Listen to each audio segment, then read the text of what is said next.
Welcome to Call of Duty Black Ops 2 Zombies.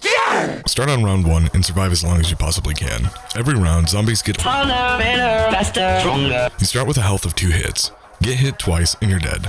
How can you possibly survive with 2 hits? You don't. You get Juggernog. Perks. Juggernog gives you additional health. Speed Cola, reload your shit faster. Double tap, increases fire rate and damage. Stamina up, you can run longer and faster. Deadshot Daiquiri, less bullet spread, and if you're on controller, it automatically aims to the head. Quick revive. On solo, it gives you 3 extra lives, at maximum. And on co-op, you revive teammates faster. Power-ups. Carpenter, rebuilds all barriers and gives 200 points. Insta-kill, you can kill enemies instantly, with any percentage of damage. Nuke, kills all zombies currently on the map and grants 400 points. Max Ammo, refills your entire stock of ammo, but not your magazine. Double points. All points you earn are doubled. Fire Sale makes all box locations available to use for a limited time only. It's only added to the power-up rotation after the box is moved at least once. Tips and tricks. Find areas to camp and hold your ground to farm points. Find large open areas to run circles around zombies. Shoot only when you know you're clear. Jump past zombies that are getting a little too close for comfort. Some guns are better than others, so figure out which ones you like the best. Now, how do you get all this shit? Points. How do you get points? Zombies. Hit and or kill zombies for points and save up to buy your stuff. What to buy first? Watch this video and find out. Welcome to Black Ops 2 Zombies. The point of this video is to teach you how to survive Black Ops 2 Zombies, not how to beat Black Ops 2 Zombies. I'm making this video in case you just need a reminder on how to play because it's been a while,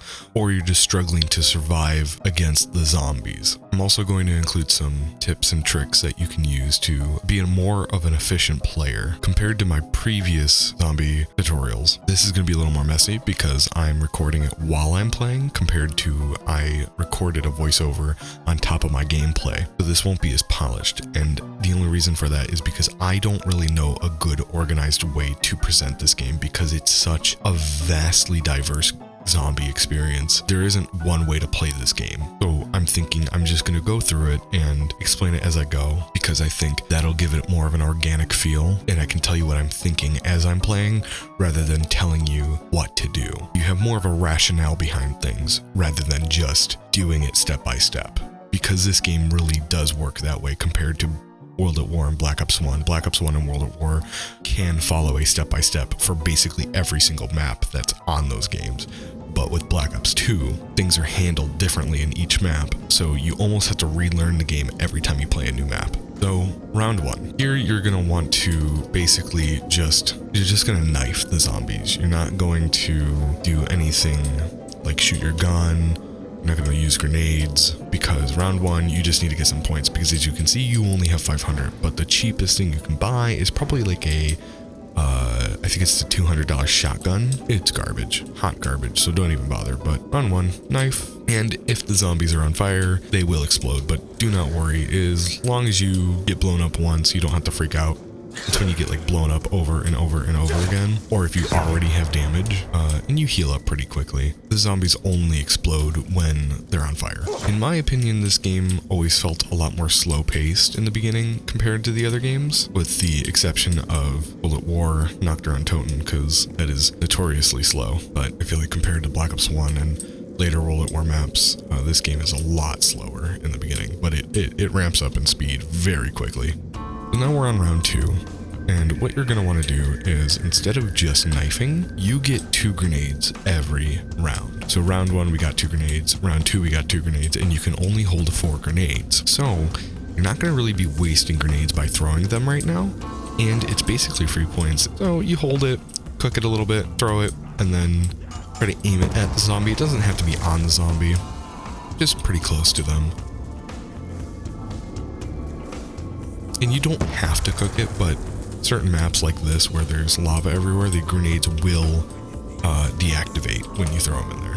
They won't even explode, which I thought it would be nice if they just exploded when they hit contact with the heat, but I'm not sure what the science is behind there. And like I said, you don't have to cook it, you can just throw immediately. I don't know what happened to the grenade. I think it might have fallen through the map because I heard it at a distance, but I didn't see it. But once you're out of grenades, oh no, I got one more.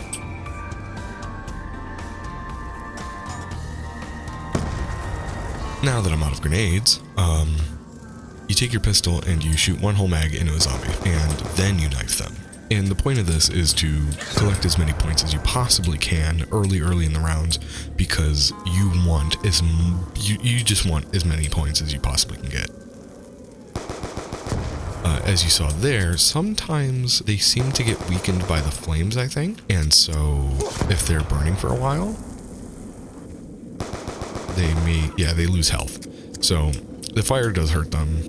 I don't know if you can I don't think it hurts them a lot. If you try to train them in here, I imagine they might eventually die, but it's just way too long. You'll be better off just shooting. Now that we're on round 3, and I only have 8 bullets left, what we're gonna do is we're gonna look at this bar. The reason we're looking at the bar is because that light is up there. Now, if you play this map on your own, it may be there or it may be down there. Either way, it's about the same. If it's down there, you got lucky. You don't have to buy a door to get to the box. And that's what that light is. So you go upstairs and you come to the box and you spin it. And it's better than just buying wall weapons, in my opinion. I know a lot of people have resorted to just buying wall weapons immediately. And I will, depending on the map, if you can't get to the box soon enough. But if you can get to the box pretty quickly, I don't waste time with wall weapons. And honestly, that is really up to preference. I think all the wall weapons, there are some good ones, and if you want to buy the good one right away, they're expensive, but they will do you a lot of damage. But the box has a better chance at getting you a better weapon at cheaper, at 950 points. This skull here, called an insta-kill, and basically what that does is when you pick that up, all you have to do is run into it to pick it up. I avoided it because I want to save it for later. If you want to pick that skull up, it's insta-kill, so any percentage of damage you do to a zombie will kill them instantly. You can literally just throw a grenade at them, and if it hits them, they'll die immediately. So after round 2, there's really not much to do tactically different. So by round 3, you're just shooting your guns, and that's about it. That's the safest way to play. And here we have a machine called Quick Revive, and if you're playing by yourself, you want to make sure you just get this immediately. Just get that as soon as you can, because basically it just gives you another life. It's a second chance. So if you're at this point, you've got Quick Revive 2 guns, you're pretty much set. Now you just want to kill zombies and get as many points as you want, and you can kill them however you want at this point. Headshots will kill them faster, but it won't give you as many points. And then you have full grenades by round 4 again. But I pretty much stop using them unless I get like an insta-kill or something. Barriers, to rebuild them, you get some points, but there's really no point in rebuilding barriers. Here's a nuke. Nukes basically kill all the zombies that are currently on the map. And I think you can get up to the maximum of like 26 zombies that are currently on the map at a given time. But the amount of zombies that spawn throughout the game, throughout the rounds, increases. So you can have 100 zombies in a round, but only 26 will be on the map at a time. So the nuke can kill a maximum of 26, and it'll give you 400 points. Here I picked up double points because there's enough zombies that are spawning, and I've got guns that can kill. So I'm going to maximize on this opportunity to make as many points as I possibly can. Actually, I'm going to go to the box first because I'm already low on ammo. Even though this is max ammo here, I'm going to save it for when I get better weapons. And some people are like, why don't you pick it up? It's a random chance based on how they drop. It's not like there's only a certain amount. Well, actually, the probability of them spawning decreases every time you pick it up. So yes, they infinitely spawn forever, but the chances of them dropping decreases every time you pick them up. And you see, I keep doing the same pattern here. I go up to the window and sit there and shoot zombies until they get too close to me, and then I jump down and come over here. This is just my own system I've created. It's like a training area. You can do whatever you feel most comfortable with. If you feel comfortable just running around and keeping your head on a swivel, that works too, but I like to just kind of sit and shoot. But I've got a significant amount of points here, so I probably will start buying perks. Perks are going to allow you to get like more health, reload faster, shoot more damage. That's a carpenter there, that's a hammer. Basically what carpenters do are they rebuild all the barriers for you for 200 points. It gives you 200 points, not for 200 points. When you pick up power-ups, they're only beneficial pretty much. The only time that they're not beneficial is if you just started like round 3 and you get a nuke. Kind of want to avoid it simply because it's going to kill the zombies. You can maximize on the points on round 3 by just killing the zombies. You'll benefit from that. I did drink Juggernog. This is the red perk at the bottom left. Now I have enough points for Speed Cola. So the blue one gives you an extra life, the red one gives you extra health, and the green one I just drank gives you a faster reload. These things are very vital. As you see, I mentioned in the beginning, the game seems slow, but already it's picking up pace. Zombies are running at me. Usually to get perks, you have to turn power on. But this game has so many different ways to turn power on that people have already made tutorials for each and every map on how to turn power on and how to do the Easter eggs or build things, because you can build weapons in this game. Not all maps let you do that, but most of them do. I will not be covering that because it's just so much. There's so much to do, and people that are better explaining things have already done countless videos on those. So there's a wide variety of people. I've just never really seen anybody explain how to just survive Black Ops 2. Like, I've seen people how to play Black Ops 2, but not to like people like me that aren't very good at games. I had to learn this the hard way, trial and error, and most people do, but I thought, this game's old, people have moved on, and if you see a friend that's always playing this game, or sometimes plays this game, and you've been curious about it and want to tag along with them, I think you should get it, and have a new experience of a game that was so iconic once upon a time. Or if you're playing the new games like Modern Warfare 3 or Cold War, where they have zombie modes, and you found out that there was previous versions of those games, that those are the sequels to previous games. It is good to go back and see where it started, and you might find out that this is probably a little more fun than Modern Warfare 3 and Cold War. These modes feel a lot more arcadey. So I've got 4,000 points. I'm going to go ahead and head over to Double Tap over here. Each map is very different, but what I'm telling you here is very consistent throughout the maps. You want to get the blue perk, you want to get the red perk, you want to get the green perk, you want to get the orange perk. All four of those perks are the main perks that most people get, and you should be getting, because they truly change your gameplay. Now, my argument would be different if you're playing with someone. If you're not playing solo, instead of getting the blue perk, I would get this one right here. This one's stamina. It gives you a little more stamina. You can run for longer, run faster.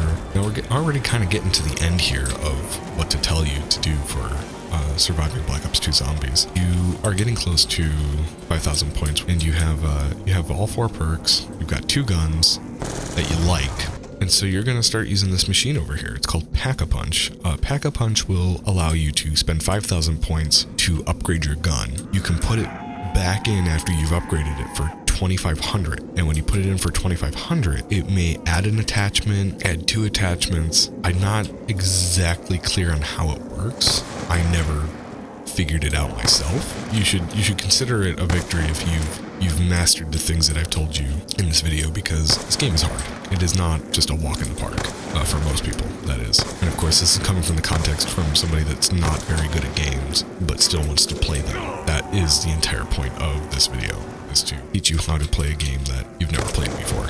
Because there is no tutorial to this game.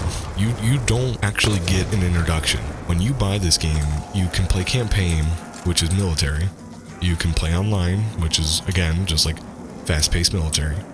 But when you load up zombies, you're not fighting people. You're not fighting other people that have guns. You're fighting hordes and you're fighting zombies. There is no introduction. You don't see quick revive in story mode or multiplayer mode. You don't see zombies. You don't see points like this. It's a different experience entirely. I am waiting until I get to 10,000 points so I can upgrade both of my guns at the same time. You have done it. You've basically learned everything you need to know just for starting zombies. Sometimes this happens where you get a double drop, and the reason I'm getting a double drop is because this game wasn't expecting you to not be picking up power-ups. So the chances of dropping power-ups is very high still, and you have a high rate of zombies spawning. So you're supposed to be having like round 5 drops, but you're on round 11. So it is going to drop a lot, and so you won't ever have to worry, like, if I pack-a-punch both my weapons and I run out of ammo, you can't buy ammo anywhere. You hope for an ammo drop, and if you haven't picked up any ammo drops the whole game, well, you're guaranteed them pretty quickly. And sometimes even, if a map has a boss round, after a boss round, an ammo will drop. Some boss rounds are like dogs, like hellhounds. They'll spawn and they'll chase you and you gotta kill them. They're not so scary in this game compared to World at War and Black Ops 1. They're somewhat easy to kill here. Not like super easy, but somewhat easy. In Black Ops 3, they're literally like one bullet and it kills them. It's insane. But then you have other bosses like you got the creepy crawly guys that jump on the ceilings. I know that's a very technical term for that. Another one would be like the Panzer from Origins. And if you've never really touched this game, you have no idea what I'm talking about. But just know it is terrifying to say the least. Well, I'm at 10,000 points, and I've used up all my ammo, so I'm going to go ahead and pack punch now. That's how I usually handle pack punching, is using up all the ammo and the weapon I have, because the weapon still kills, even though it's not pack punched. As you can see, now that it's pack punched, it's got like a camo on it. Looks like corroded metal. But at this point, you have survived Black Ops 2 zombies. There is nothing really beyond this. Just experiment. Go through the box, see what weapons are in there, try different perks, see what you like, what you don't like. Basically, what I've told you is just what you should do, so you'll have the best chances of survival. Beyond that is perfectly your preference. And I think I will show you one more map just to like really instill how different each map is. So I just went down, and that was the blue perk. The blue perk let me go down here on solo mode, where I'm playing by myself. Essentially, it just lets me revive myself. I don't get to choose when I revive myself, it's on a timer, but since I went down, I have to rebuy all my perks. But you see at the bottom right, I'm out of points. That's it. That is this game. It's just this over and over and over again. And when I say that, it seems boring, but when you get 3 of your other friends in it, and you're all chaotically running around trying to do things, it can get hectic and pretty funny at times. There's also Easter eggs and story to the zombies game. Enjoy killing the zombies. I'll go ahead and switch to one more map maybe, and I want to also show you that you can do custom games. And custom games lets you do special features on each map, so you could technically be playing a map that might be too difficult for you, and you're getting frustrated, you don't know why you can't survive it, but you want to learn how to play the map. Well, luckily you can. So what you would do is you would be going to, when you load up the game, you're going to go custom games instead of solo games. And I want to show you something that's very different. So we're going to go here, Mob of the Dead, and you can go to difficulty and you can set it to easy. And when you set it to easy, basically what it's going to do for you is it's going to make the zombies slower. They're not going to spawn as fast. There's not going to spawn as many. Chances of things rolling in your favor, like guns, are going to be higher. Like good guns are going to spawn more in the mystery box.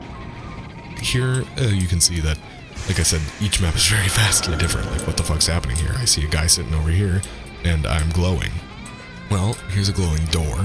I'm going to go in here and I'm going to shoot that, and it's going to turn on electricity there. Basically what I just did is I turned on electricity for a small section. I revived myself, and now round 1 starts. What the fuck is going on? Where is everybody?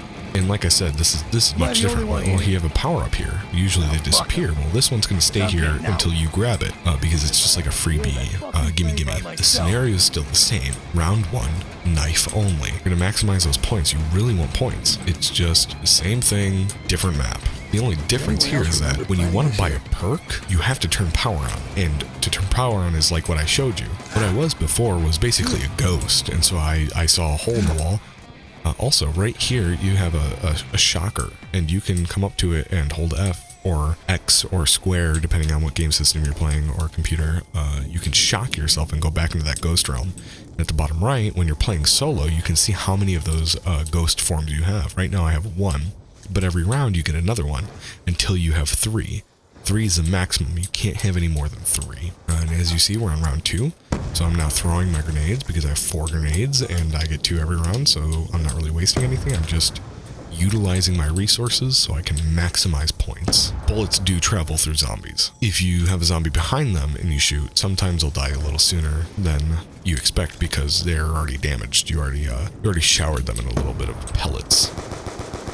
So I have 2,000 points, and there's a door. So instead of buying a weapon in the starting room, which I highly advise against anytime you're playing a zombie map, of course, there's exceptions. Some zombie maps require you to get the first weapon in the room because you won't get a good weapon for a while. I'm going to not buy a weapon off the wall. I'm going to go through here, and I'm going to go up here, and there's going to be a weapon on the wall here. I'm gonna pick this up. I like this weapon a lot more, but I'm not gonna use it yet. I'm gonna go right here where this dog icon is, and this dog icon is only in this map.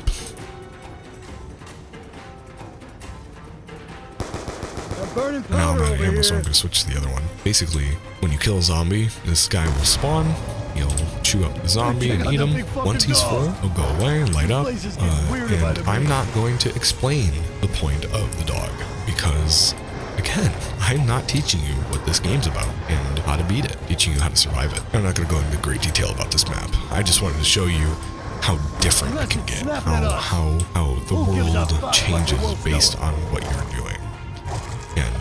And one of the changes is you were used to seeing me buy that blue perk that gives me an extra life. Well, that doesn't exist in this map because it's replaced with the blue icon on the bottom right, replaced with your ghost form.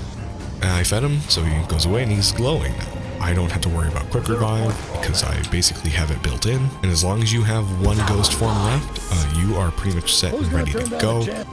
This would be a box location, but the box isn't here, so the box is probably in the other area, which is across the hallway here. And you do have to go on like a wild goose chase to find everything. Here's another situation you'd be coming across is, how do I get through here? It says door needs power. Well, there is no power switch, so how do I get through here? I'm gonna come over here and I'm just gonna shock myself. Because remember that little icon to shock myself? But I wanna come up to this one. Shock that. If it's lit, I'm gonna come down here and shock that. And the reason why I'm going so quick and I'm not explaining myself and probably not leaving you enough time to know what you're doing is that I, again, have taught you how to survive Black Ops 2 zombies. I'm not teaching you how to beat the map. And of course, here we are. You got the box. Looks different. Basically, the staples of zombies is mystery box, perks, guns, zombies. That's the staple. Everything else can change. And that's about it. I think I'm going to leave you off there. Like, actually leave you off this time. Because everything else will be a Google search away on YouTube saying, how do I turn on power in Mob of the Dead? Or how do I turn power on in Origins? How do I build the zombie shield in Origins and protect your backside? Just giving some context of like, how do I pack a punch in a certain map? Well, actually pack a punch changes throughout the maps. Sometimes it's not so clean cut and dry. Sometimes you have to really work for these things in these games. In Black Ops 2, you are working constantly for things. So instead of being so simplified, you are slaving away. Alls I can say is I wish you the best of luck, and if you have any questions, I'm more than happy to answer them in the comment section. As you see, a boss just appears, and you think I would be freaking the fuck out right now, but I've dealt with this guy so many fucking times. And it does appear explosives make him unhappy, if I remember that correctly. Bosses do not like explosives in this game. So if you've got an explosive like an RPG, pretty much safe to go. Well, that took down a few with more hits like that one. As you see, a nuke completely obliterates all the zombies on the map. That's it. That's the end of that round. And I said I was going to let you guys go. I did lie at that point. I didn't talk about traps. When you make a trap activate, this green stuff is acid. It will kill the zombies, and it will hurt you. I died, so I went down. I would have lost perks if I had them. Yeah, I think that's about it. Sure, I've said that like 5 times already. That's about it. Thank you for watching, and I hope that this helped. If it didn't, well, fuck me then.